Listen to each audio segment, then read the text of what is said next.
هذا وقال الله تعالى في كتابه الكريم بعد أن أقول أعوذ بالله من الشيطان الرجيم بسم الله الرحمن الرحيم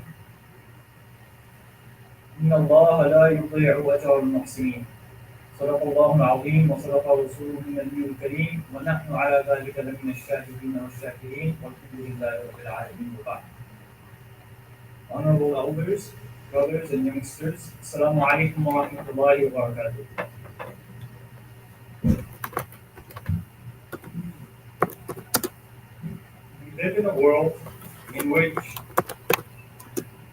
we receive a lot of short-term stimuli. What I mean by this is, as cell phone technology and smartphone technology has progressed in the past 30 years, we see that apps like TikTok, Facebook, YouTube are very popular. We are constantly on our phones, especially the younger generation. I know the older folks are probably on WhatsApp, Facebook. The younger guys are on TikTok, Instagram. And relative to the past, the duration of the content we consume has decreased significantly. Let me give you an example. A few hundred years ago, when the printing press came into play, the things that were being printed were more long form content. Because before that, it was the very elites, or the people who were rich, or the people who had access to a lot of resources. Only they were able to consume knowledge through books. But after the printing press, as books became more common, we saw that even the normal person was learning how to read and write, and they were able to have access to this huge store of knowledge through books. And if you look at books, they're usually long, there are many chapters, and it takes some time to consume these books. It's not something that you're consuming right away within 15 seconds. And so the way this wires your brain is to also think in a longer term. It's to also think in chapters. Just like how you're reading in chapters, you also think on a larger scale. But unfortunately, as we've seen in recent times, people have been consuming shorter and shorter forms of content. And I believe this also rewires your brain to think in very short time spans. Allah subhanahu wa ta'ala, He says in the Quran, إِنَّ اللَّهَ لَا يُضِيعُ أَجْرَ الْمُحْسِنِينَ, that verily Allah does not let the good deeds of the people who do these good deeds, He does not let them go to waste. Now, many a times we might be doing the good deeds, we might be doing our dhikr, we might be praying our salah, we might be giving to charity, but we don't see the benefits of those good deeds immediately. And so sometimes we might become despondent, and we might think that, oh, why is Allah subhanahu wa ta'ala not helping me? Or why am I not receiving the help of Allah subhanahu wa ta'ala? And I believe this rewiring of the brain happens because we're so used to getting this short-term stimuli. That you see a short-term video, you see a 15-second video, and you just see everything happening really quickly. And so your brain expects, that I should receive the rewards for this immediately. But we know very well that Allah subhanahu wa ta'ala says that no good deed ever goes to waste. Whether it's in this world or in the hereafter, without a doubt, we are going to be rewarded for the good deeds that we do. There's a very famous story of a wise farmer. And I believe this story very well depicts this principle that Allah subhanahu wa ta'ala reminds us in the Quran. So this farmer used to live in the mountains, and it was a small village of a few people, and so everyone kind of knew everyone else. It was like a small community. And this was before modern technology. This was before they had tractors and all this farming equipment. And so he had one horse, and this horse was of immense help to him because it would help him plow the field, it would help him move things from one area to another, it would help him transport all of his grain that he had for the year. And so this horse was very critical to his farming operations and how he sustained himself and his family. Now, one day this farmer wakes up and he realizes that the horse has broken out from his stable and the horse has run away. And so though the word slowly spreads throughout the village because it's a very small village. And so some of the villagers come by and they tell him, this is very unfortunate that your horse has run away, this and that. And the man doesn't speak much. And in his wisdom, all he says is maybe. The villagers are telling him it's very sad and unfortunate this happened to you. And he says maybe to that. That's all he says. And so a few days later, life goes on. And he notices that his horse is running back. It's coming back. And not only is the horse coming back, but it's coming back with three more wild horses. And so now he has four horses, and he gets them all together and he stables them up. And once again, the word spreads in the village, and the villagers come by and talk to him. And they say, "Oh wow, look how lucky you are! Look how fortunate you are! Now you have four horses. You have four times as much capacity as you had before. Imagine, think of all the work you can do, and how much of a help these horses are going to be to you." And so the man listens to all this. He listens to everything the villagers have to say. And once again, all he says is maybe. He doesn't agree with them. He doesn't disagree with them. He just says maybe. Now a few more days pass, and the farmer also has a son, and his son is trying to tame one of the horses. And so he's trying to tame one of the horses, and the horse being a wild horse, it's not easy to tame. And so it gets up on its hind legs and it throws the farmer's son off the horse. And when the farmer's son is thrown off the horse, he breaks one of his legs.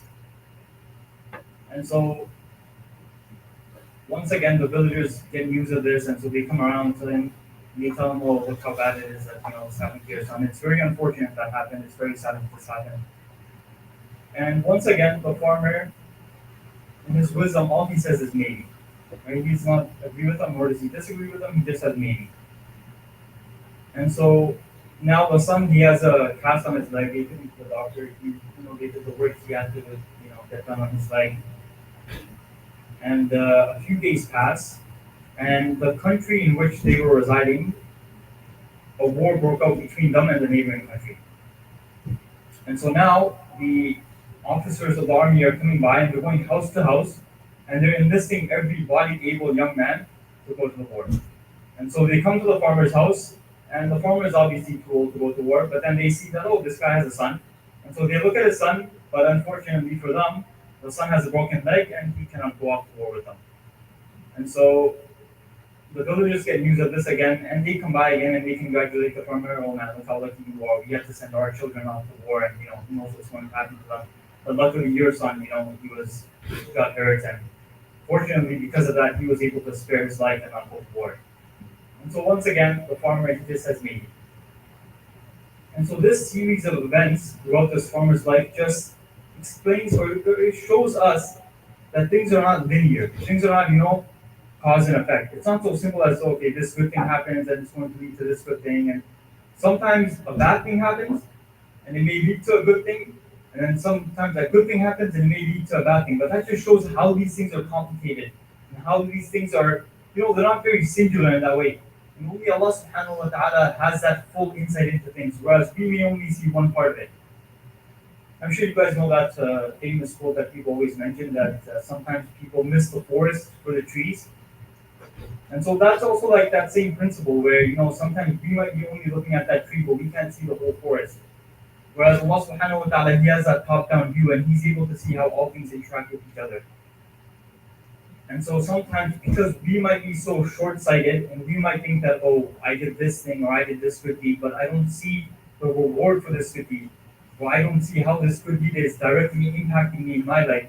Or even worse, we might think that I did this good deed, but then this bad thing happened to me, just like in that story of the farmer.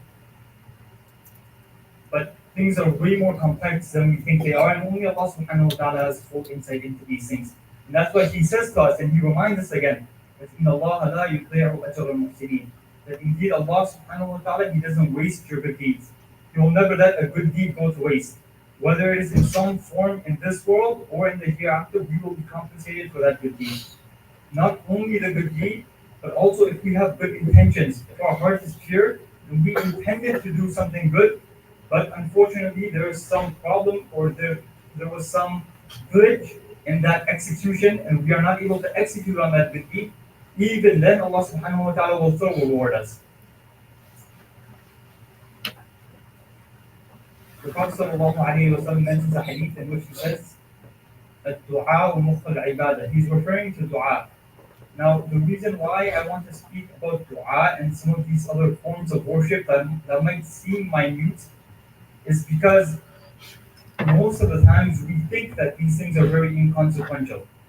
We think something like dua, something like dhikr, very minor, just do some dhikr. We don't expect something big out of it versus, someone who builds a masjid. or someone who has a lot of power and is doing a lot of great charity work for people.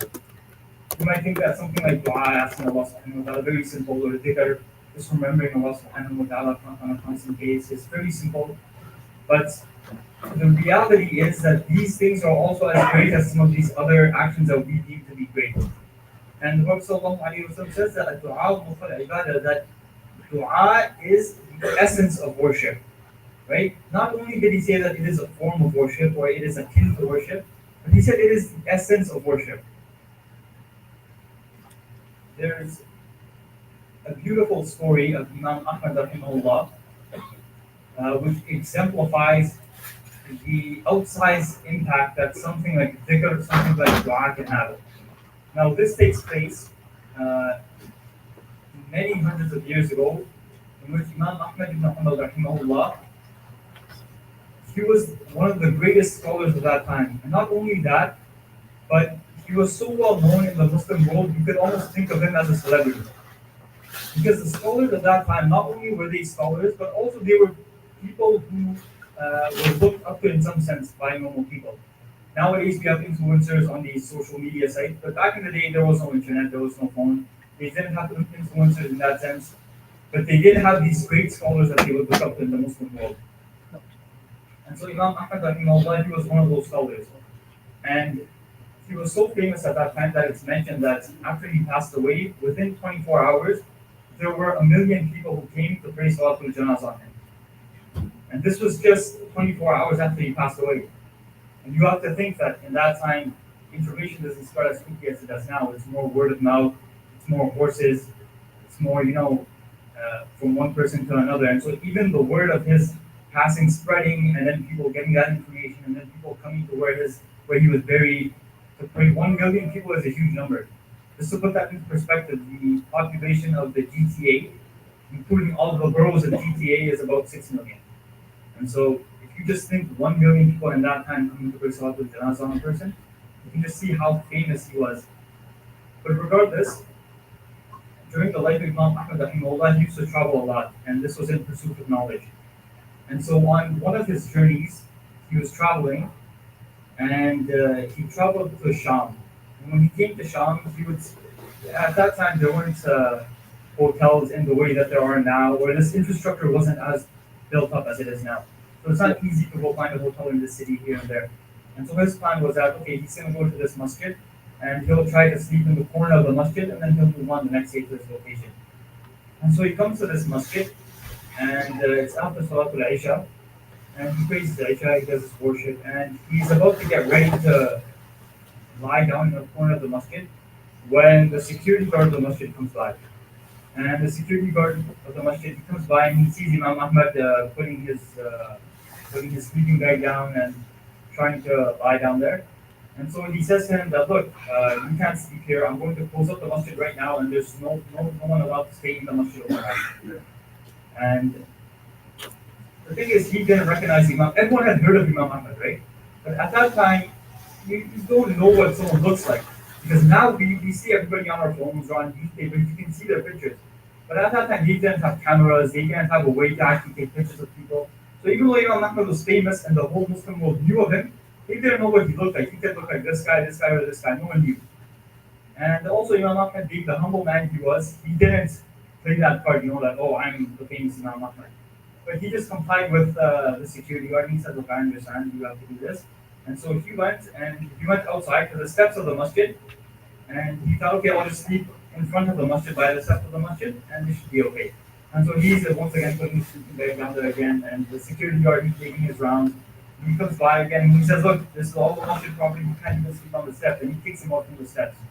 And not only does he kick him out, but he drags him with his legs and takes him to the middle of the street and drops him in the middle of the street. And so Imam Ahmad just, he's lying there in the middle of the street now, thinking to himself, okay, I can't sleep here. And he's thinking what he should do now. And in the midst of this, there was a baker who had his bakery right in front of the masjid. And he saw this whole thing playing out, and he saw that, oh, this poor man, he's trying to sleep here, but unfortunately, he can't sleep here. The guard just kicked him out. And so he says to this man, he says to Imam Ahmad, look, I'm going to be making bread overnight in my bakery. And if you want, you can rest in my bakery while I'm making bread. And so Imam Ahmad takes him up on his offer and he goes and he tries to lie down in one corner of the bakery. And as he's lying down there, he's just observing this man making bread. And the baker, he's kneading the dough, and so he's doing his work as a baker does. And whilst he's baking, he's doing this dhikr, he's doing this subhanallah, he's doing this alhamdulillah, he's doing this Allah Akbar. It's very simple dhikr, but he's doing it immediately over the night. And so as hours go by, he's just slowly kneading the dough, he's making the bread, and he's remembering Allah subhanahu wa ta'ala continuously. It's just on his tongue constantly. And so Imam Ahmad, seeing this, he was taken back by this great action of this man. And he said to him, he said, look, I understand that this dhikr that you're doing is very great. And he understood the Bhiyaat with the dhikr, being the scholar that he was. And so he asked that man that as a result of this dhikr that you do daily, what have you seen in your life because of this? What has Allah subhanahu wa ta'ala given you? What rewards have you gotten for this? And so the man, he says to Imam Ahmad, he says that there is no dua that I made to Allah subhanahu wa ta'ala except that Allah subhanahu wa ta'ala accepted that dua. That Allah subhanahu wa ta'ala has accepted every single dua of mine. But then he says one thing, he says, he has accepted all of my du'as except one dua. And so Imam Ahmad asks him, what's this one dua that Allah subhanahu wa ta'ala has not accepted? He said that I made dua and narad Imam Ahmad, that I see Imam Ahmad rahimahullah, that I get to meet Imam Ahmad rahimahullah.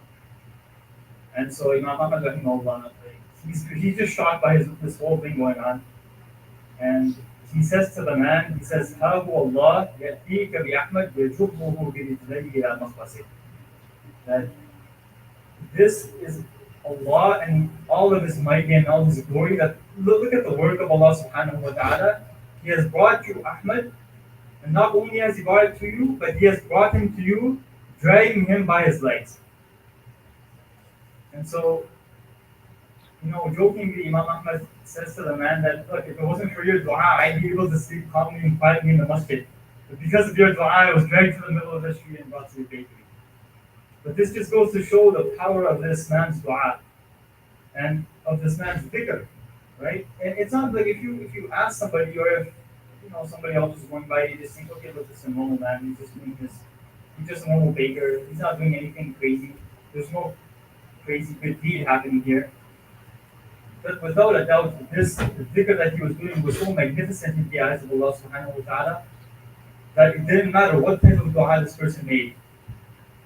But Allah subhanahu wa ta'ala was going to accept that dua. And sometimes, like I mentioned earlier, it's not clear how these things play into each other. It's not clear how our dhikr is going to impact us or how our dua is going to impact us. But without a doubt, Allah subhanahu wa ta'ala, it's a promise of His that He's not going to let our good deeds go to waste. And there is no way that Allah subhanahu wa ta'ala will ever recant on a promise of His.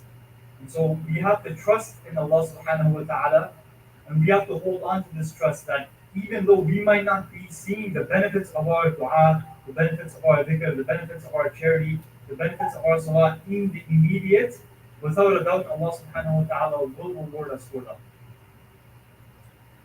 And another point that I want to make is, as we are all aware, the conflict is still going on in Gaza, in Palestine. And the way I want to tie this in is that sometimes we may think that because we are so far away, that we might not be able to help financially, that there's nothing that we can do. We might feel that we are very limited in our ability to help these people. But that's not necessarily true. Like I just mentioned, there are some of these things that have outsized effect, outsized impact in the world in which we can't directly correlate. Who knows what our dua, who knows what our dhikr, who knows what our prayer for these people can do. And we might not even know even after the fact, right? You might make dua and might help someone down there, but you have no idea. Because that's how Allah subhanahu wa ta'ala works. He works in mysterious ways. And so I request that all of us, we try to make dua for these people. We try to do our dhikr. We try to do the best that we can. We try to read our Quran. We try to be generous in whatever way we can so that we can also help these people and we keep them in our prayers. وآخر دعوانا أن الحمد لله رب العالمين.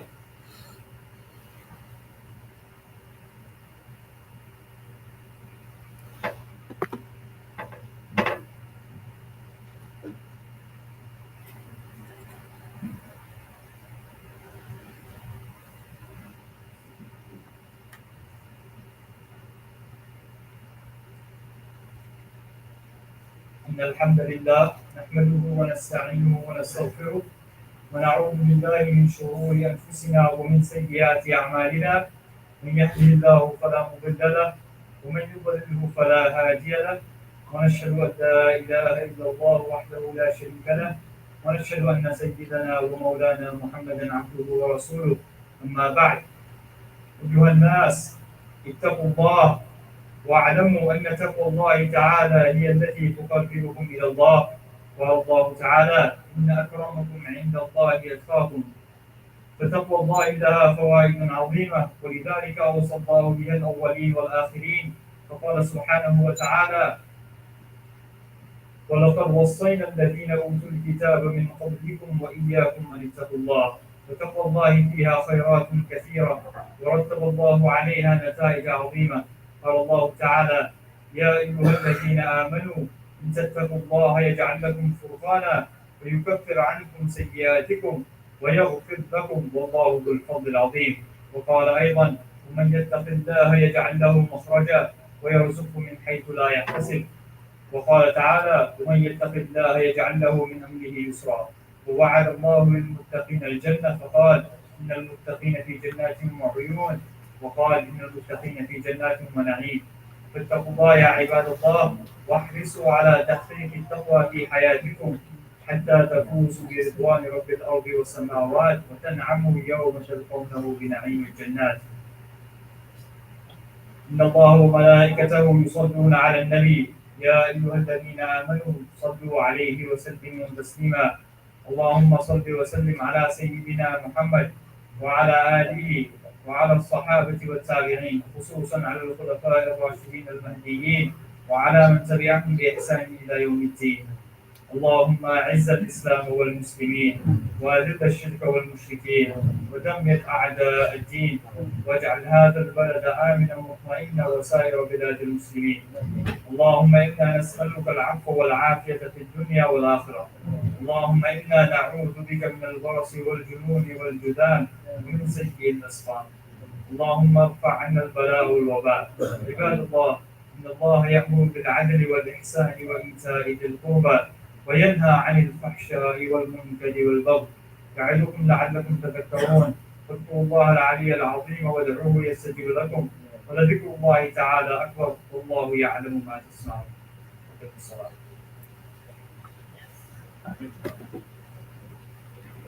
الله أكبر أشهد أن لا إله إلا الله وأشهد أن محمدا رسول الله. حي على الصلاة حي على الفلاح قد قامت الصلاة. الله أكبر الله أكبر لا إله إلا الله.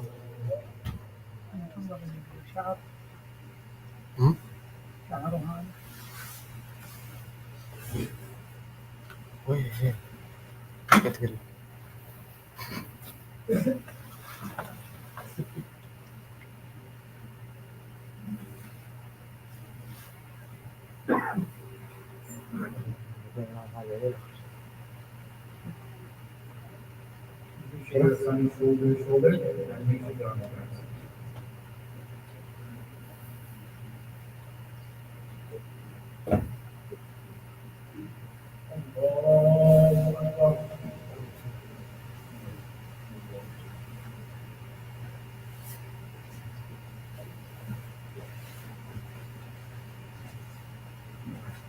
الحمد لله رب العالمين الرحمن الرحيم مالك يوم الدين إياك نعبد وإياك نستعين اهدنا الصراط المستقيم صراط الذين أنعمت عليهم غير المغضوب عليهم ولا الضالين.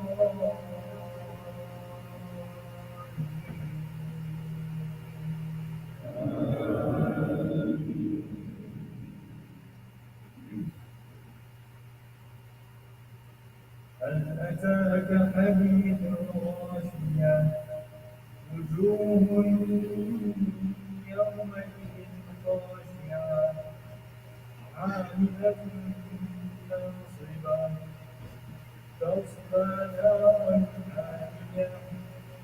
تسقى من عين آنية ليس لهم طعام إلا من ضريع لا يسمن ولا يغني من جوع وجوه يومئذ ناعمة لسعيها راضية في جنة عالية لا تسمع فيها لاغية فيها عين جارية فيها سرر مرفوعة وأكواب مرفوعة ونمارق مصفوفة وزرابي مبثوثة أفلا ينظرون إلى الإبل كيف خلقت وإلى السماء كيف رفعت وإلى الجبال كيف نصبت وإلى الأرض كيف سطحت فذكر إنما أنت مذكر لست عليهم بمسيطر إلا من تولى وكفر فيعذبه الله العذاب الأكبر إن إلينا إيابهم ثم إن علينا حسابهم الله أكبر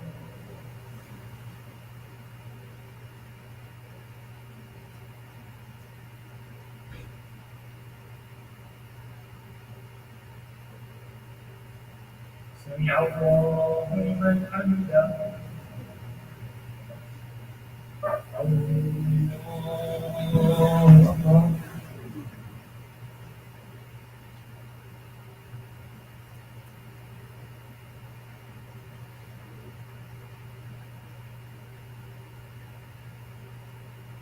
الله أكبر الله أكبر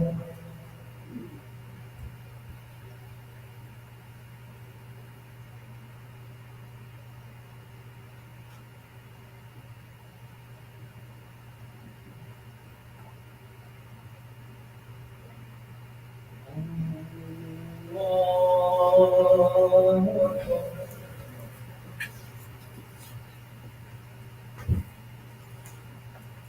الحمد لله رب العالمين الرحمن الرحيم مالك يوم الدين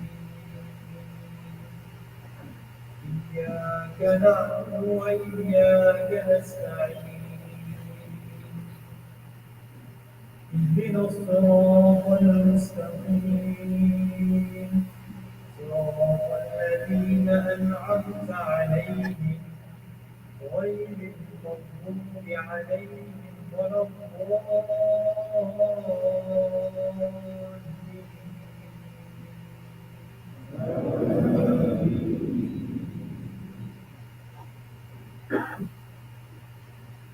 سبح اسم ربك الأعلى الذي خلق فسوى والذي قدر فهدى والذي أخرج المرعى فجعله غثاء أحوى سنقرئك فلا تنسى إلا ما شاء الله إنه يعلم الجهر وما يخفى وييسرك لليسرى فذكر إن نفعت الذكرى سيذكر من يخشى ويتجنبها الأشقى الذي يصلى النار الكبرى ثم لا يموت فيها ولا يحيا قد أفلح من تزكى وذكر اسم ربه فصلى بل تؤثرون الحياة الدنيا والآخرة خير وأبقى إن هذا لفي الصحف الأولى صحف إبراهيم وموسى الله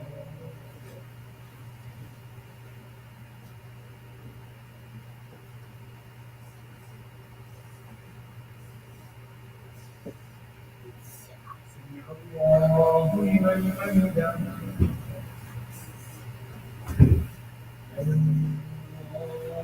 الله أكبر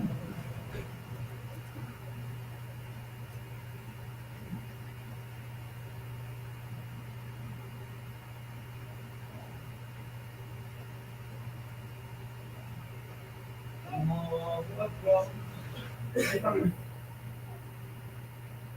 الله أكبر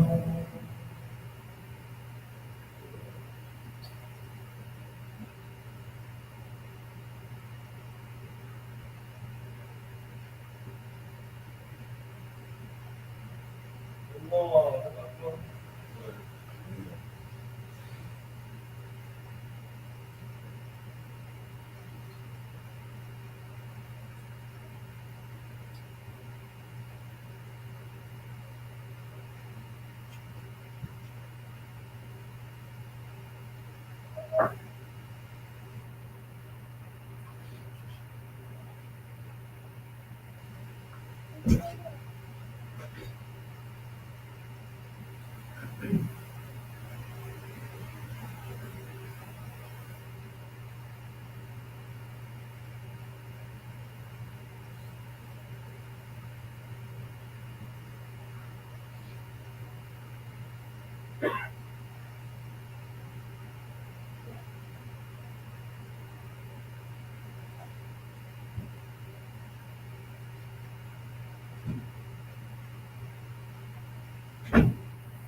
السلام عليكم ورحمة الله